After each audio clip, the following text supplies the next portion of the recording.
Hi, so I wanted to give you a quick recap of some of the key decisions that we made at the Board of Supervisors meeting on Tuesday, December 2nd. Kind of working my way from the start of the agenda to the end, one of the things that we approved was a zoning code text amendment related to ADUs, accessory dwelling units.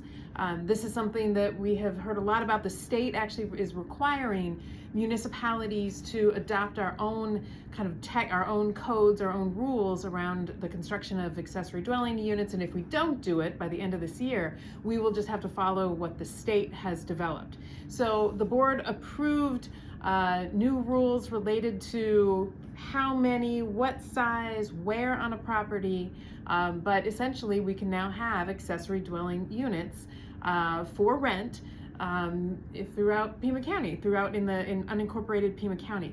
Two things that I really appreciate within what we approved. One is that if the unit is going to be used for short-term rentals for less than 30 days, the primary residence needs to be owner occupied.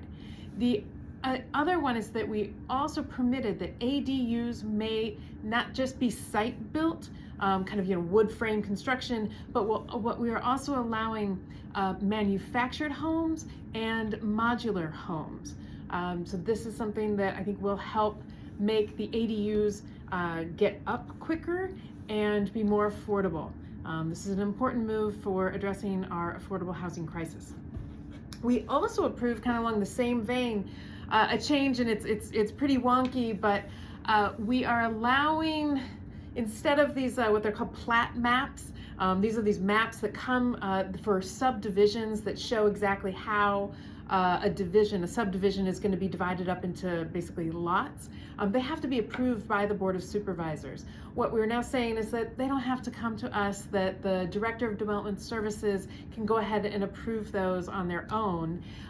But neighbor groups were concerned that this was going to mean a loss of a step in public process in which they could weigh in. So our Development Services Department is developing another tool in which people can actually find out sooner about kind of how subdivisions are moving forward and what they're looking like. Because when we get those plat maps, it's actually kind of the end of the development process. So people weighing in then, it's kind of a foregone conclusion in many ways. So now people can find out about them much earlier.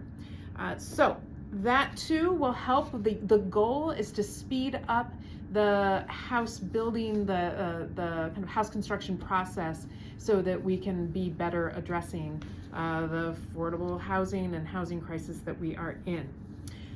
We also, we did not resolve this one, but it will be coming up, I think, at our meeting on the 16th. But this is this is interesting. It's about the addition of study sessions for the Pima County Board of Supervisors. This is something that the Tucson City Council does. It is not a decision-making meeting of the board, but it is a time in which the board can actually kind of roll up our sleeves more and have more discussion.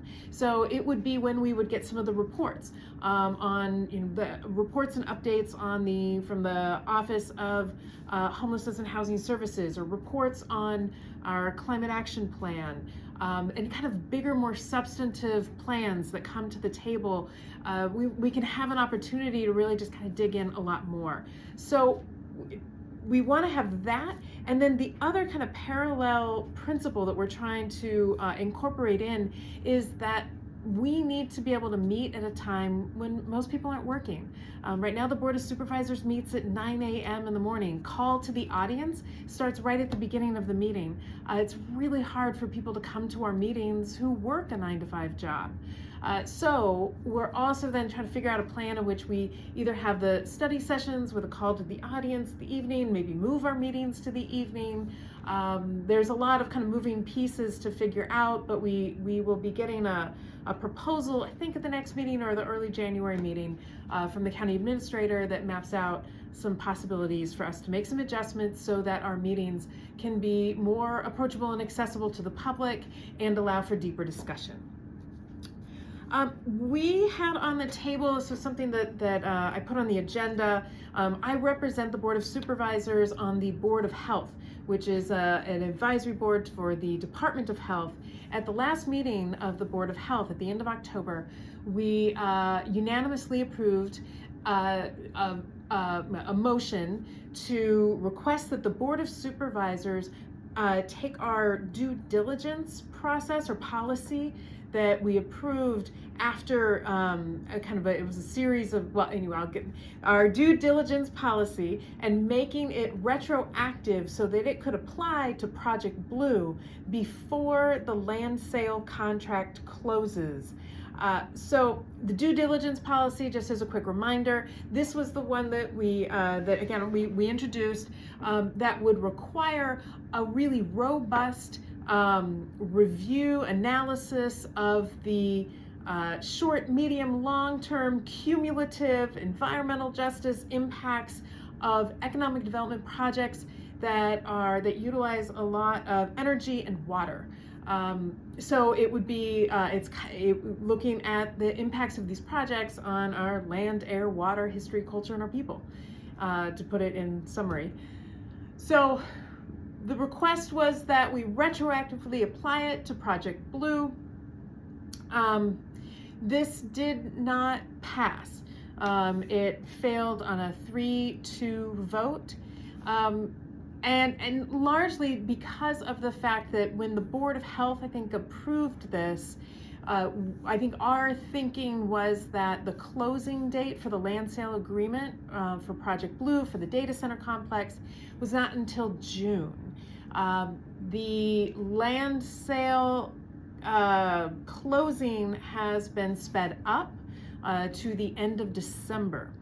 So, and there were some concerns from the lawyers about whether we can do this retroactively or not. So all that said, it did not pass, and Project Blue is trudging along. But we tried, and I should also say that we will keep kind of kicking over every stone to see what can be done to slow down, if not stop, the project. We approved our climate action plan for county operations. This is a 5-year plan from 2025 to 2030. The plan has been in the works for a year and a half. About 50 staff across 25 departments. We're all deeply involved. It maps out, so this is focused on just county operations. So it's looking at ways in which, the county buildings, our fleets, etc., can reduce emissions, reduce waste, reduce our water usage. It is a robust and I mean I'm really impressed, and I'm very thankful for the work of Sarah Davis, who really drove this forward, and also allowed us to not vote on it at the last meeting, but instead gave us some more time to consult with some community organizations and get some more input on it, and then incorporating that input into it. So thank you to Sarah, as well as thank you to all of the organizations who took their time to read through the plan, give us their thoughts and reflections. I think it is a much stronger plan because of that time and because of that input. So we look forward to digging in, rolling up our sleeves, and seeing how it gets implemented and reported on. We also approved the county's strategic plan, which creates a framework that is guiding our budgeting process, which is also just the wheels are just starting to turn for the next fiscal year.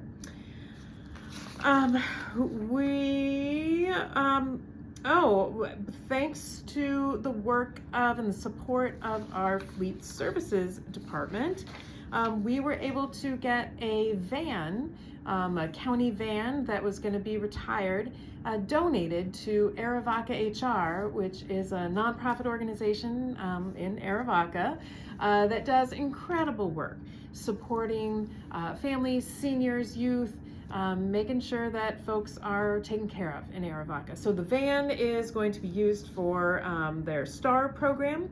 STAR is Seniors Thriving in Arivaca, and it'll get people rides to doctor's visits, shopping, getting out of the house, getting to social activities. So it is a huge asset for the organization and the community, and we're really thankful for Fleet Services for making that happen. We passed a resolution, and this was also something that our office introduced in support of First Things First. First Things First was originally funded from the state tobacco tax revenues. However, as you can if you step back and think about, right, tobacco, like cigarette sales have decreased, but they have been because they are being replaced by vape sales.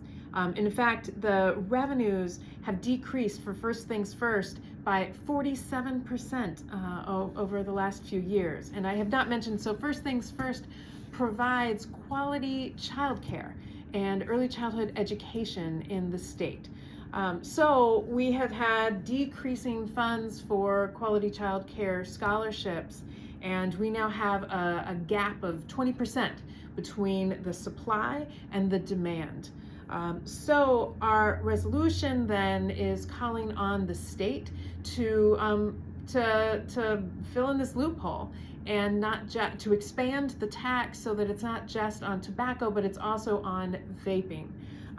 So that we can ensure that we have the resources to support quality childhood education.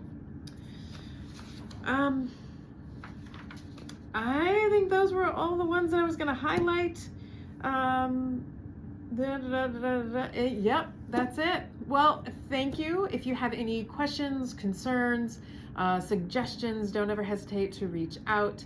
And feel free to come on down to the next Board of Supervisors meeting, which will be on Tuesday, December 16th. Again, starts bright and early at 9 a.m. Thanks.